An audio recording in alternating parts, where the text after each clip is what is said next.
pelaporan di Polres Bojonegoro ataupun Polsek Kedung Adem, belum ada pelaporan dari keluarganya Ayu Ting Ting. Kalau saya sih kayaknya akan lanjut terus ke proses hukum ya, karena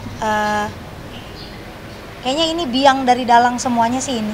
Jadi saya rasa sekali-sekali harus dikasih pelajaran lah, harus dikasih pelajaran. Biasanya sih saya cuek gitu, cuma karena ini fans-fans saya udah nemuin semuanya, jadi saya juga harus bergerak gitu. Saya juga nggak bisa diam aja. Ya namanya kehidupan artis kan wajar, banyak yang suka, ada juga yang enggak gitu. Tapi ini sudah keterlaluan gitu, karena bukan saya yang dihina, tapi anak saya Bilqis gitu. Wah, kata-katanya juga udah macam-macam gitu. Jadi saya juga harus bertindak.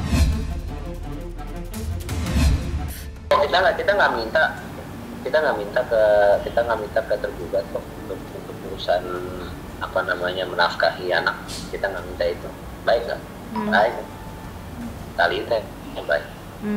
Betul, mungkin ya selama berapa tahun kan dia juga bisa melakukan asesmen sendiri kan terhadap apa yang bagaimana kapabilitasnya, kapasitasnya dan lain sebagainya. Jadi menurut saya itu suatu langkah yang baik dari Talita, juga tidak memberikan beban lagi ekstra kepada mantan suaminya, walaupun secara hukum itu diatur. Saya bilang secara hukum diatur, tinggal saya tulis nih mau apa enggak usah lah kan. Dia pada dasarnya mulai dari awal Talita Latif mengajukan gugatan, dia sebenarnya merasa kecewa ya, apalagi dengan ada putusan seperti tadi. Tentu dia merasa ada kecewa begitu. Itu juga disampaikan Dennis dengan sebuah ungkapan, sebuah harapan. Namun untuk saat sekarang memang penguasaan secara hak veto itu kan berada di tangan Talita Latif. Memang saya perhatikan, saya coba pancing-pancing dari Dennis, memang Talita Latif belum memberikan akses Dennis untuk bertemu dengan anak. Saya juga sudah konfirmasi dengan keluarga Dennis yang ada di Riau, termasuk Dennis sendiri. Makanya Dennis sekarang akan membuktikan kepada Talita Latif dan keluarga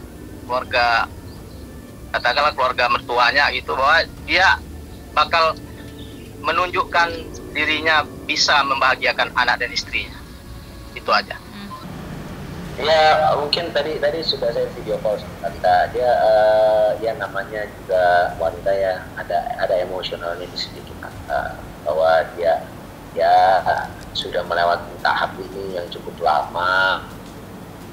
Sampai putusan ini juga udah ada putusan di pengadilannya, berarti dari apa yang unek-unek dia semuanya sudah melalui proses pengadilan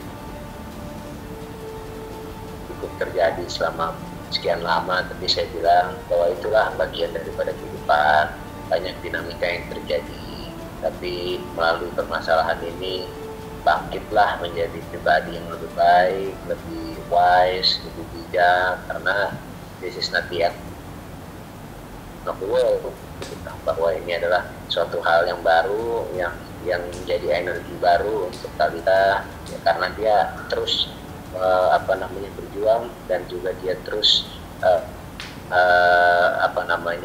dia terus berjuang untuk anaknya. Dan di dalam dunia entertainment saya rasa dia juga masih cukup aktif ya, jadi kita harus apresiasi itu di luar daripada apa yang dia hadapi permasalahan hukum. Tapi Talita pun juga tidak meninggalkan tanggung jawabnya sebagai seorang ibu, single parent yang mesti menghidupi keluarganya. Sangat bersedih. Cuma Dennis lebih banyak mempertimbangkan secara psikis. Kalau dipaksakan untuk saat sekarang kan tidak memungkinkan. Apalagi kita baru sedang dalam keadaan berproses perkara. Jadi situasi psikis masing-masing itu masih kurang nyaman untuk berjumpa. Mudah-mudahan kita berdoa aja setelah selesai ini nanti ya ada jalan untuk mereka berdamai lah, berbaikan kembali. Oke. Dia pada dasarnya mulai dari awal Talita Latif mengajukan gugatan, dia sebenarnya merasa kecewa ya, apalagi dengan ada putusan seperti tadi. Tentu dia merasa ada kecewa begitu.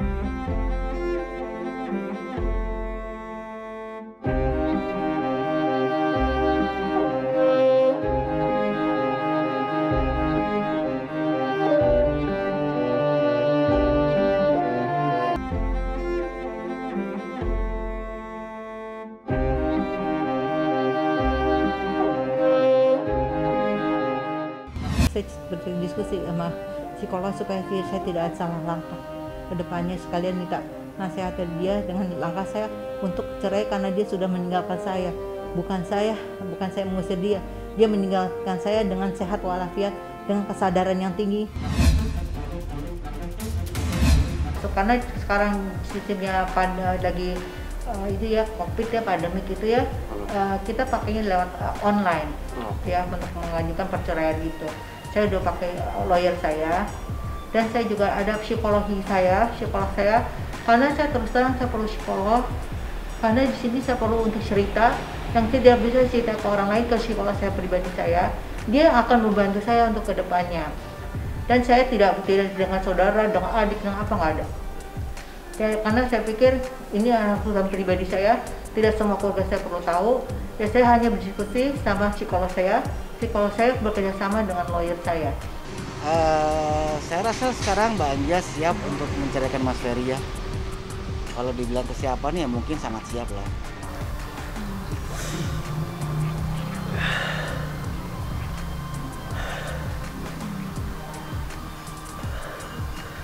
Saya nggak tahu harus ngomong apa.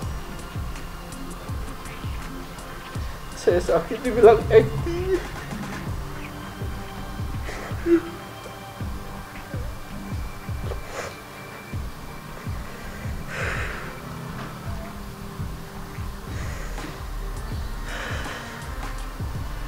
Di 13 tahun saya berumah tangga. Kalau saya dibilang apa juga, saya hanya bisa pasrah aja. Saya juga bingung.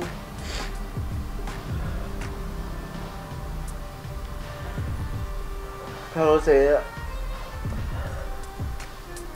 bicara atau saya menjawab apa yang sudah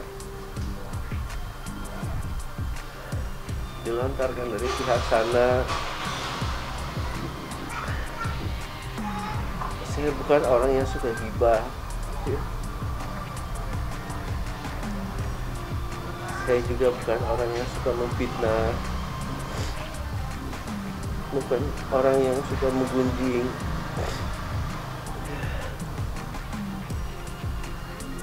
Saya insya Allah semuanya saya lakukan tulus. Saya selama ini diam aja. Saya di belakang pernah ngurus dia sakit.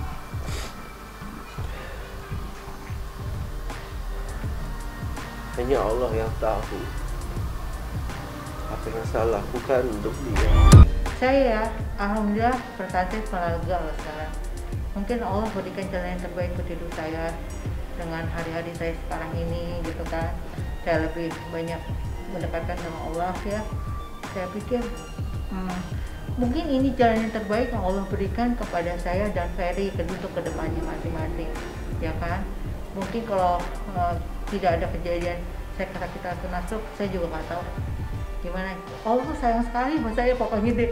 Saya tuh bersyukur, demi Allah bersyukur banget dengan penyakit yang dikasih sama Allah saya.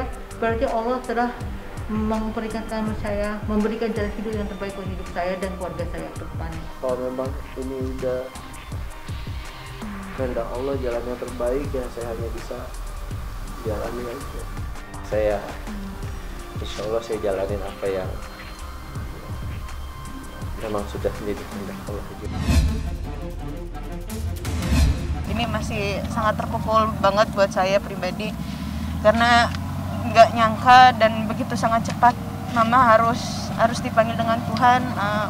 Tuhan begitu sayang dengan Mami. Yang penting saya, kakak saya dan papa saya sudah berusaha semaksimal mungkin untuk memberikan pertolongan supaya Mami selalu bisa nemenin kita semua yang ada di sini.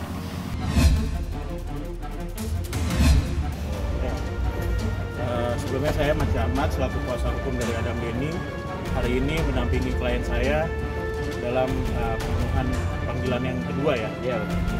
Tapi agendanya hari ini hanya penyerahan alat-alat bukti saja. Seperti tadi dilakukan penyitaan terhadap handphone klien saya. Tadi juga telah ditandatangani berita acara penyitaan ya dan tanda terima gitu. Yang kedua saya juga mengapresiasi kepada pihak kepolisian, khususnya penyidik Polda Metro Jaya yang telah tanggap dan cepatnya dalam memproses laporan dan pemeriksaan kepada klien kami, laporan klien kami. Tentunya kami sangat mengapresiasi dari pihak kepolisian.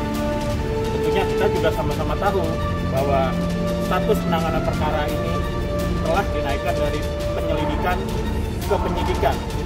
Tentunya ini memberikan satu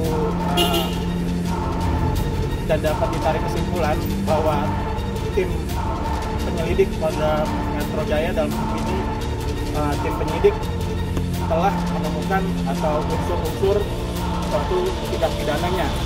Tinggal mencari siapa pelaku dan tersangkanya.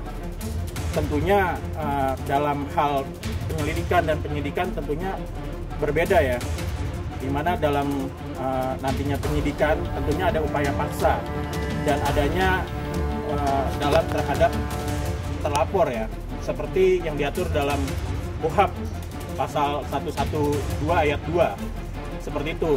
Saya harap dari terlapor juga adanya komunikasi yang baik dan juga merespon panggilan kepolisian secara baik ya untuk memenuhi panggilan. Seperti itu. Ya tentunya bukti-bukti rekaman ya, bukti-bukti percakapan, rekaman yang telah direkam oleh klien saya. Tentunya kan tidak bisa dipublikasikan. Tentunya harus diserahkan kepada pihak yang berwenang. Seperti itu. Durasi percakapannya ya sekitar berapa ya? 1 menit 30 detik. Yang intinya? Yang pada intinya di situ berisi ancaman dengan kalimat saya injak kepala kau di trotoar. Itu sangat jelas dan sudah memang dinyatakan ada unsur pidananya oleh para penyidik hanya lewat telepon saja.